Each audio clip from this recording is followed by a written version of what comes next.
اہل بیت سے بغض رکھنے والوں کے حوالے سے کیا حکم ہے؟ اہل بیت سے جو محبت کرتے ہیں ان کے لیے تو یہ بشارت ہے کہ جو شخص اہل بیت سے، میرے اہل خانہ سے، میرے اہل بیت سے محبت کرے گا، یہ فرمان عالی شان کا خلاصہ ہے سرکار کے صلی اللہ علیہ وسلم، میں اس کی قیامت کے دن شفاعت فرماؤں گا۔ تو ظاہر ہے کہ جو بغض و عداوت رکھے گا تو اس کا تو ٹھکانہ کہیں بھی نہیں ہوگا، مرنے سے پہلے ہی ہو سکتا ہے کہ عذابوں میں، مصیبتوں میں گھر جائے، اور مرنے کے بعد قبر میں تو پھر جو ہو سو ہو، قیامت میں جو ہو سو ہو۔ فرمانے نانا حسین صلی اللہ علیہ وسلم رضی اللہ تعالیٰ عنہ، جو شخص اہل بیت سے بغض رکھے وہ منافق ہے۔ ایک حدیث پاک میں فرمایا، اس ذات کی قسم جس کے قبضہ قدرت میں میری جان ہے، میرے اہل بیت سے بغض رکھنے والے کو اللہ پاک جہنم میں داخل کرے گا۔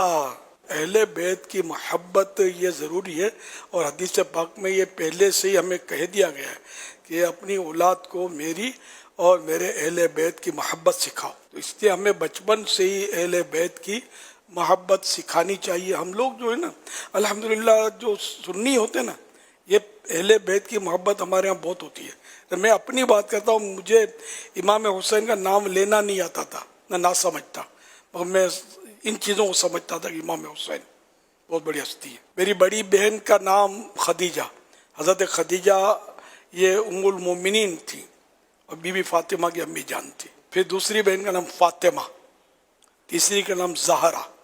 تو یہ ہماری اہل بیت سے محبت، تو یہ الحمدللہ ہمارے گھرانوں میں سیدوں کا ادب، سیدوں کا احترام، سیدوں کی اہمیت۔ تو سید رشتہ دار کس کے ہیں؟ امام حسین کے رشتہ دار ہیں، ہے نا، پیارے آقا صلی اللہ علیہ وسلم کی آل ہیں۔ ہم سب کو چاہیے کہ ہم اپنی اولاد کو بھی، ہمارے دیکھیے بچے الحمدللہ جو دعوت اسلامی کی میں خاص بات کروں کہ بچے کو امام حسین اہل بیت کی محبت کرتا پائیں گے آپ۔ سیدوں کا ادب ہمارے یہاں دعوت اسلامی میں الحمدللہ اسلامی بھائیوں میں بہت آپ دیکھیں گے، خود سید صاحبان دیکھ کر حیران ہو جاتے ہیں کہ اتنا ادب یہاں سکھایا جاتا ہے۔ تو یہ کیا ہے؟ اہل بیت کی محبت ہی تو ہے۔ تو اس لیے مطلب اہل بیت کی محبت ہی رکھنی ہے ہمیں، اور نعوذ باللہ ان کا جو بغض رکھے اس کی شکل بھی نہیں دیکھنی، صورت بھی نہیں دیکھنی، نہ اس کا بیان سننا ہے، نہ اس کی بات سننی ہے۔ جو صحابہ اہل بیت کا گستاخ ہو، بے ادب ہو، تنقیدیں کرتا ہو، کان ہمارے اس کو سننے سے بہرے ہیں۔ تو ہم الحمدللہ سننی ہے، اور صرف سننی ہے۔ صحابہ اہل بیت میں ہر فرد کو مانتے ہیں، کسی میں کوئی ہم خامی نکالتے ہی نہیں ہے ہی نہیں، تو نکالیں گے کہاں سے؟